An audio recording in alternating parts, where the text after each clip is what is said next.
Hello. चलो प्यारे बच्चों, class 12th organic chemistry chapter first hello alkane and hello arene आज हम डिस्कस करेंगे। इससे पहले जो टॉपिक्स हो चुके हैं वो आप सबने अच्छे से कर लिए होंगे, आई होप नोट्स बना लिए होंगे। क्वेश्चंस आप कमेंट सेक्शन में मुझसे पूछ सकते हैं, कमेंट ज़रूर करें, जहाँ भी आपको दिक्कत आए ज़रूर करें। तो आज हम डिस्कस करेंगे reactions of haloalkanes and haloarenes with metals. ठीक है, दोनों के एक साथ कर रहा हूँ मैं, हेलो अल्केन और हेलो एरीन की। बहुत आसान सी रिएक्शंस हैं।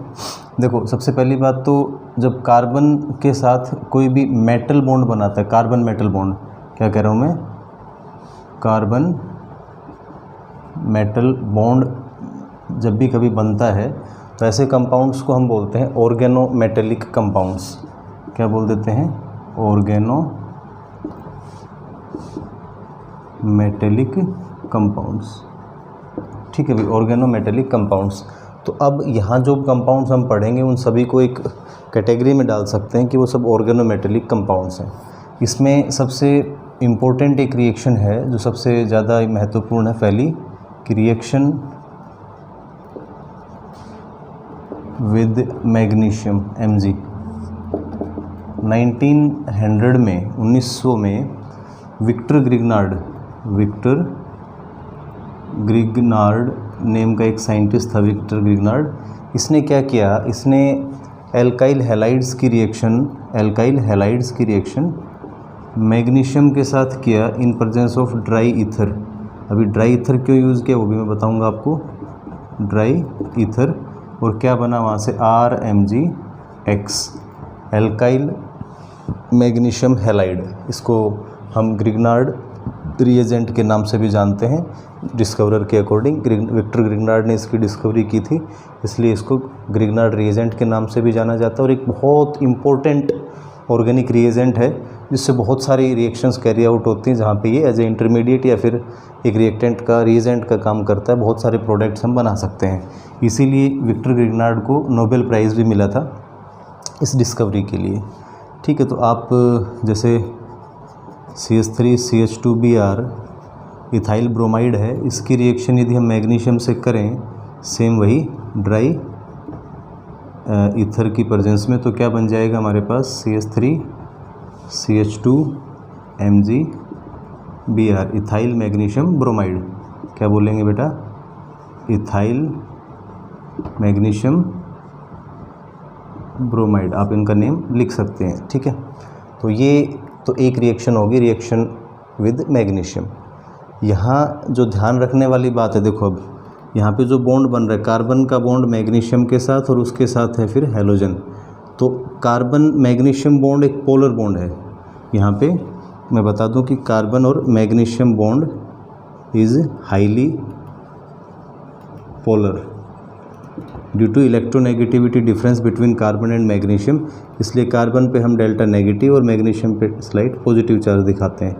ये वाला बॉन्ड, हालांकि मैग्नीशियम और हैलोजन का बॉन्ड है, ये आयोनिक टाइप का है, इधर भी नेगेटिव रहेगा, लेकिन क्योंकि इसकी इलेक्ट्रोनेगेटिविटी बहुत ज़्यादा है मैग्नीशियम से हैलोजन की, इसलिए ये बॉन्ड लगभग आयोनिक नेचर का रहेगा।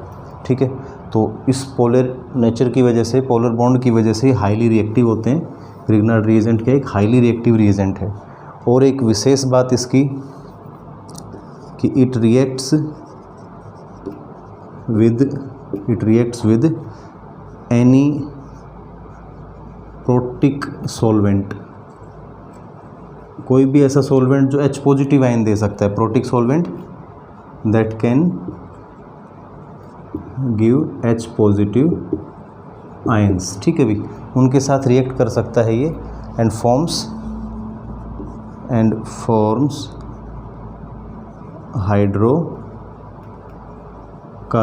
हाइड्रोकार्बन बनाता है। इसलिए इसको एक अच्छा method of preparation of hydrocarbons भी के लिए भी हम इसको मानते हैं, प्रयोग करते हैं। जैसे फॉर एग्जांपल इसमें आते हैं आपके वाटर हो गया, H2 में शॉर्ट में लिख देता हूँ, H2O है, एल्कोल्स भी H पॉजिटिव आयन दे सकते हैं, उनके साथ रिएक्ट कर सकता है। इसके अलावा अमाइंस, प्राइमरी और secondary amines, primary and secondary amines, थायो एल्कोहल्स वगैरह, उनके साथ ही रिएक्शन कर सकता है। जैसे हम दिखाएं कि भाई CH3CH2 MgBr, क्लोरीन भी ले सकते हो आप यहाँ पे, इसकी यदि वाटर के साथ रिएक्शन करवा दें हम तो रिएक्ट करेगा। इसको जैसे ही मॉइस्चर मिल गया, वाटर नहीं कि कहीं मॉइस्चर भी मिल गया ना एयर से, तो भी रिएक्ट कर जाएगा और क्या बन जाएगा यहाँ पे CH3, एक हाइड्रोजन इसके साथ जुड़ जाएगा, ठीक है, और OH ग्रुप इधर इनके साथ जुड़ जाएगा, तो मैग्नीशियम OH और ये Cl या जो भी हमारा हैलोजन है वो उसके साथ रहेगा। तो इस तरह से हम विक्टर ग्रिग्नार्ड ने जो ग्रिग्नार्ड रिएजेंट बनाया उसके बारे में ध्यान रखेंगे। ड्राई ईथर क्यों यूज़ करते हैं, अभी हमने बताया ना कि ड्राई ईथर इसलिए यूज़ करते हैं क्योंकि वहाँ पे हमें अनहाइड्रस कंडीशंस रखनी है, वहाँ पे H पॉजिटिव आयन नहीं मिलना चाहिए इसको, ग्रिग्नार्ड रिएजेंट को। यदि H पॉजिटिव आयन मॉइस्चर से, वाटर से, किसी भी तरह से इसको मिल गया तो ये वाली रिएक्शन हो जाएगी वहाँ पे, फिर हमारा इस तरह से ये नहीं होगा। इसको इसलिए अनहाइड्रस कंडीशंस में हमेशा रिएक्शंस करवाते हैं, ठीक है। सेकंड रिएक्शन पे चलते हैं।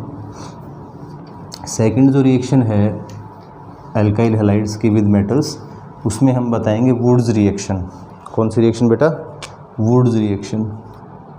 नेम रिएक्शन है वुड्स रिएक्शन। तो इस रिएक्शन में क्या होता है, यहाँ एल्काइल हैलाइड्स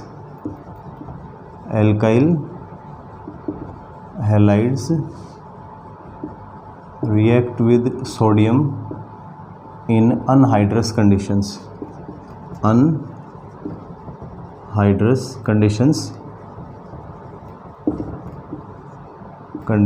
या उसके लिए हम ड्राई ईथर ही यहाँ भी यूज़ कर सकते हैं, सबसे अच्छा है ये।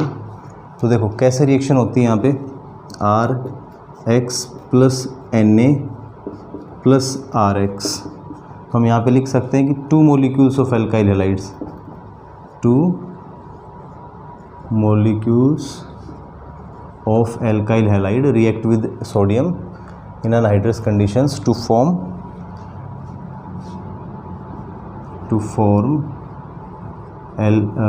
alkanes या हाइड्रोकार्बन्स कह सकते हैं, टू फॉर्म अल्केन लिख सकते हो, alkanes with double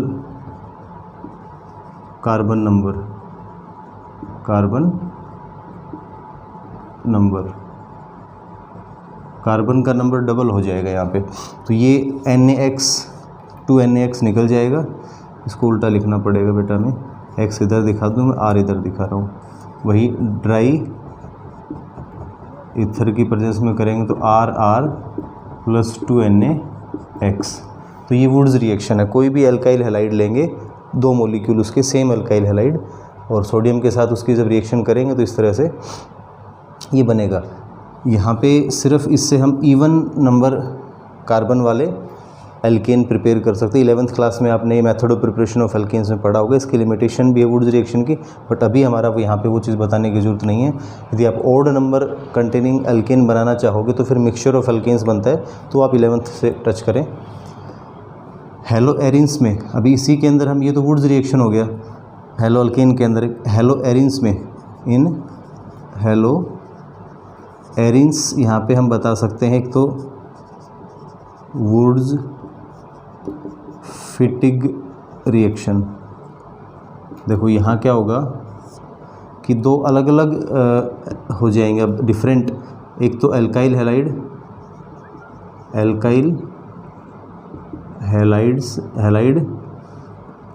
and aryl halide, alkyl halide and aryl halide, ठीक है भाई। हाँ ये ई है, इसके साथ कहीं आपको ना दिखाई दे। हैलाइड्स रिएक्ट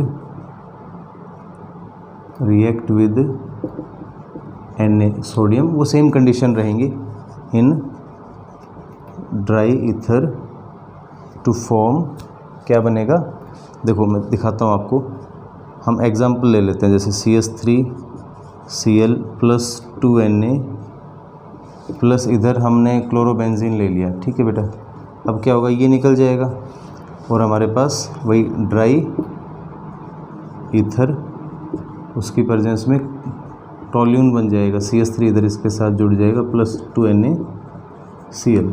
तो ये वुड्स फिटिग रिएक्शन हो गया, ध्यान रखना। और उसके बाद इसमें एक बता सकते हैं सिर्फ फिटिग रिएक्शन, इनमें अंतर क्या है ये ध्यान रखना, नेम रिएक्शन है, पूछी जा सकती हैं। वुड्स रिएक्शन में दो alkyl halide, same alkyl halide molecule react करेंगे, या डिफरेंट भी हो सकते हैं, वो तो फिर उससे मिक्सचर ऑफ अल्केन्स बन जाएगा, लेकिन दो एल्काइल हैलाइड मॉलिक्यूल सोडियम के साथ रिएक्ट करेंगे। यहाँ वुड्स फिटिग रिएक्शन में एक एल्काइल हैलाइड मॉलिक्यूल किसके साथ रिएक्ट करेगा, एक एराइल हैलाइड मॉलिक्यूल के साथ, और सोडियम की प्रेजेंस में। इस तरह से फिर हमारे पास एरोमेटिक हाइड्रोकार्बन्स बनेंगे, ठीक है। यहाँ फिटिग रिएक्शन में क्या होगा, 2 aryl halides, 2 aryl halides react करेंगे, reacts with sodium in presence of dry ether. तो यहाँ पे जैसे मैं दिखा सकता हूँ कि भी 2 क्लोरोबेंजीन ले लेते हैं हम, ठीक है, एक क्लोरोबेंजीन प्लस 2Na प्लस इधर से भी एक क्लोरोबेंजीन, तो रिएक्शन वही हो जाएगी, 2NaCl निकल जाएगा ये ड्राई ईथर की प्रेजेंस में, और डाइफिनाइल बोल सकते हैं इसको हम, ठीक है। इस तरह से 2 बेंजीन रिंग आपस में जुड़ जाएंगे और ये बनेगा, प्लस साथ में साइड प्रोडक्ट तो बनेगा ही वही 2NaCl। तो ये हमारी reaction of alkyl and aryl halides with metals में मेन चीज़ें बस यही हैं, तो आपको इनको अच्छे से एक बार याद कर लेना है, इजी हैं। चलिए, थैंक यू।